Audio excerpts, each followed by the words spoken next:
চিটং live এই দীর্ঘ এত দিনের জার্নিতে যেভাবে এগিয়ে গিয়েছে এটা আসলে প্রশংসার দাবিদার। বিশেষ করে কিছু কন্টেন্টগুলো যেগুলো হচ্ছে কৃষিভিত্তিক, তারপর ছাদ বাগান, বিভিন্ন ধরনের কন্টেন্ট আছে যেগুলো আমার আসলে মন ছুঁয়ে যায়, এবং এই কন্টেন্টগুলো হচ্ছে অন্যদের চাইতে একটু আলাদা। চট্টগ্রাম লাইভ আমার অনেক প্রিয় একটা চ্যানেল, এবং ওনারা অনেক মজার কাজ করেন, অনেক প্রোডাক্টিভ কাজ করেন, যেটা সবার কাছে খুবই জনপ্রিয়। আমি চট্টগ্রাম লাইভের 7ম বর্ষপূর্তিতে অনেক শুভেচ্ছা জানাই, এবং আশা করব আগামী দিনগুলিতে আরও ভালোভাবে তাদের কাজগুলো করে মানুষের মনে স্থায়ী একটা জায়গা করে নেবেন। আসলে আজকে 7 বছর শেষ করে 8 বছরে পদার্পণ করেছে, সেটার জন্য শুভেচ্ছা এবং শুভকামনা জানাতে চাই চিটং লাইভকে। যে কোনো প্রতিষ্ঠান আসলে একটা ধাপ করে যখন বছর অতিক্রান্ত করে, এটা সেই প্রতিষ্ঠানের জন্য একটা সংগ্রামের জার্নি। তো সেই জার্নিতে 7টা সমৃদ্ধ বছর পার করেছে চিটং লাইভ, সেখানে অভিনন্দন চিটং লাইভের সবাইকে। চট্টগ্রামের শিল্প, সাহিত্য, সংস্কৃতি এবং তথ্য বিনোদনমূলক চট্টগ্রামের প্রথম একটা অনলাইন প্ল্যাটফর্ম, যেটি চট্টগ্রামকে তুলে ধরছে, এবং তাদের যে বিশাল ফ্যান বেস, ফলোয়ার বেস হয়েছে, সেটা আসলে চিটং লাইভের যে কন্টেন্ট, তাদের যে প্রচেষ্টা এবং তারা যে গবেষণা করে কাজগুলো করে, আমার পক্ষ থেকে অনেক শুভেচ্ছা।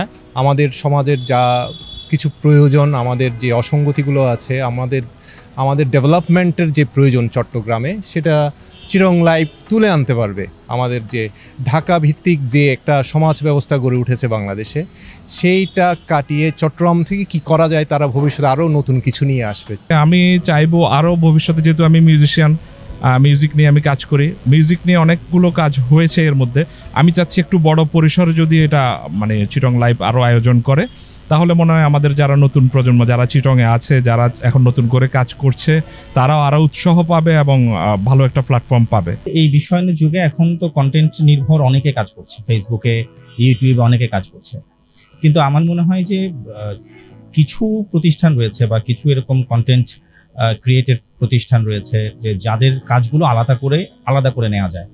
এর মধ্যে চিটং লাইভ অন্যতম, যে চিটং লাইভের কাজগুলো অন্য অনেকের কাছ থেকে কিছুটা আলাদা কন্টেন্টগুলো, এবং সে কারণেই হয়তো চিটং লাইভের ব্যাপ্তিটা অনেক বেশি সমৃদ্ধ হয়েছে। আমরা বিশ্বাস করি চিটং লাইভ শুধু 7ম বছরই নয়, 70 বছর পেরিয়ে আরও অনেক দূর এগিয়ে যেতে পারবে। চিটং লাইভের জন্য অনেক শুভকামনা।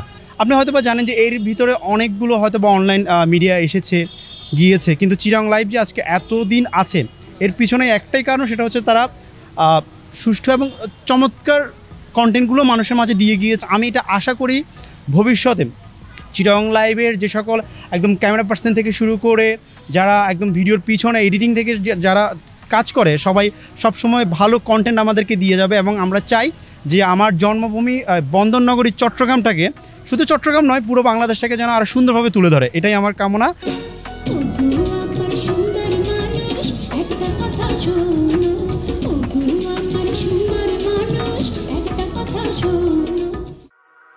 Oh